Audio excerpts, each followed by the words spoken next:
اعوذ باللہ من الشیطان الرجیم بسم اللہ الرحمن الرحیم وَاتْلُ عَلَيْهِمْ نَبَأَ ابْنَيْ آدَمَ بِالْحَقِّ۔ اب یہ معاملہ ہو رہا ہے قتل ناحق کے سلسلے میں، ملک میں فساد مچانے کے سلسلے میں، چوری ڈاکے کے سلسلے میں، کیا ان کی اہمیت ہے، کیا اس کے پھر سزائیں ہیں۔ وَاتْلُ عَلَيْهِمْ نَبَأَ ابْنَيْ آدَمَ بِالْحَقِّ، اور اے نبی ان کو پڑھ کر سنائیے آدم کے دو بیٹوں کی کہانی یا قصہ حق کے ساتھ، اِذْ قَرَّبَا قُرْبَانًا، جبکہ ان دونوں نے قربانی پیش کی، ایک حابیل قابیل، اور ایک ان میں سے گنریے کا کام کرتے تھے، بھیڑیں بکریاں چراتے تھے، ایک کاشتکار تھے، تو دونوں نے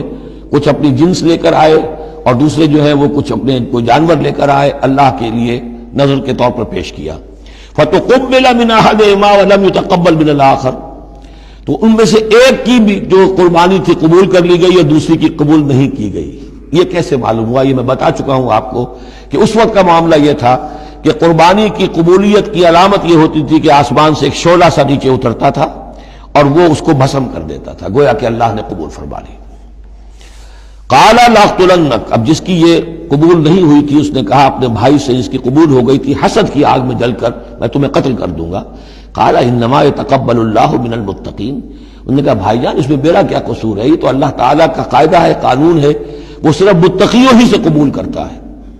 لئن بسطت الی یدک لتقتلنی، اگر آپ اپنا ہاتھ بڑھائیں گے مجھ پر، چلائیں گے مجھے قتل کرنے کے لیے، ما انا بباسط یدی الیک لیقتلک، تو بھی میں اپنا ہاتھ نہیں چلاؤں گا، نہیں بڑھاؤں گا کہ آپ کو قتل کروں، یعنی یہ ایک طرفہ قتل ہوگا آپ کا۔ انی اخاف اللہ رب العالمین، مجھے تو اللہ کا خوف ہے جو تمام جہانوں کا پروردگار ہے۔ انی ارید ان تبوء باسمی واسمک، اور پھر میں چاہتا ہوں کہ اگر آپ مجھے قتل کر ہی دیں، اس انتہا تک پہنچ ہی جائیں،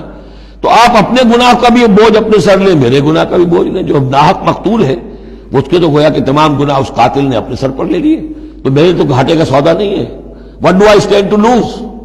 آخر میری کوئی خطائیں ہیں، میری کوئی غلطیاں ہیں، کوئی گناہ میں نے کیے ہوں گے، اگر آپ ناحق مجھے قتل کریں گے تو میرے ان تمام گناہوں کا وبال آپ کے سر آ جائے گا، تو میرے تو کوئی نقصان والی بات نہیں۔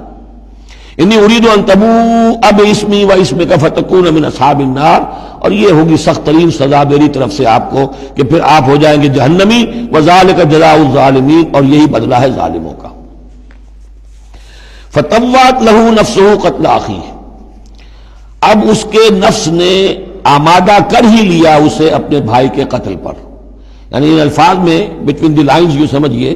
کہ ہے اس کے اندر بھی وہ تو رہتا ہے نا حق اور باطل کی ایک کشاکش اور نیکی اور بدی کا غلبہ، قتل کروں یا نہ کروں، آخر بھائی کی باتیں بھی آئی ہیں، وہ دل نشین ہے، لیکن یہ کہ نفس جو ہے اس وقت اس کے اندر جو بھی شیطنت گھسی ہوئی تھی، اس نفس نے اسے آمادہ کر ہی لیا اپنے بھائی کو قتل کرنے پر، فقتلہ، تو اس نے انہیں قتل کر دیا، فاصبح من الخاسرین، ہو گیا تباہ ہو جانے والوں میں۔ فبعث اللہ غرابا یبحث فی الارض، یہ پہلا خون ہے جو نسل آدم میں ہوا ہے، تو اللہ تعالیٰ نے کوے کو بھیجا، وہ زمین کو کرید رہا تھا۔ اب اسے قابیل کو یہ سمجھ میں نہیں آ رہا تھا کہ میں کیا کروں، ابھی لاش جو ہے بھائی کی اس کو کیسے ڈسپوز آف کروں، تو اللہ تعالیٰ نے ایک کوے کو بھیج دیا، وہ زمین میں جیسے آپ کو معلوم ہے چونچے مارتا ہے، اس میں سے کچھ دانے نکالتا ہے، وہ دیکھا یبحث فی الارض لیریہ، تاکہ اللہ اسے دکھا دے کیف یواری سوءۃ اخی، کہ اپنے بھائی کی لاش کو کیسے چھپائے۔ قال یا ویلتی عجزت ان اکون مثل ھذا الغراب، اس نے کہا ہائے میری شامت، میرے اندر اس کوے جیسی بھی عقل نہ تھی، نہ ہوا میں اس کوے جیسا بھی کہ مجھے یہ بات خود سوچ جاتی، فاواری سوءۃ اخی، اور میں اپنے بھائی کی لاش کو چھپا دیتا، فاصبح من النادمین من اجل ذلک، اس چیز پر اس کے اندر بڑی شدید ندامت پیدا ہو گئی۔ کتبنا علی بنی اسرائیل، اجل ذلک دونوں طرف لگتا ہے، من اجل ذلک کتبنا علی بنی اسرائیل، اور ہم نے اسی بنا پر بنی اسرائیل پر یہ بات لکھ دی تھی، قتل ناحق ہم نے تورات میں لکھ دیا تھا کہ یہ اتنی بری شے ہے کسی ایک انسان کا قتل کرنا بھی۔ کتبنا علی بنی اسرائیل انہ من قتل نفسا بغیر نفس و فساد فی الارض، اگر کسی نے کسی انسان کو قتل کیا بغیر کسی قتل کے قصاص میں، بغیر نفس، ہاں کسی نے قتل کیا، قتل کے جواب میں قتل کیا جائے تو یہ قتل ناحق نہیں ہے، یہ تو پھر قصاص کا قتل ہے۔ اور فساد فی الارض، یا کوئی شخص زمین میں فساد مچا رہا ہے اس میں اس کو قتل کیا جائے، یعنی کوئی قصوروار ہے، مجرم ہے، اس کو سزا دینے میں قتل کیا جائے تو بات اور ہے، کسی بے قصور انسان کو اگر قتل کر دیا گیا فکانما قتل الناس جميعا، تو یہ ایسے ہے جیسے کہ اس نے تمام انسانوں کو قتل کر دیا، پوری نوع انسانی کو۔ کیوں؟ کہ تمدن کی جڑ کٹ گئی۔ احترام جان، احترام مال، یہ بنیاد ہے تمدن کی۔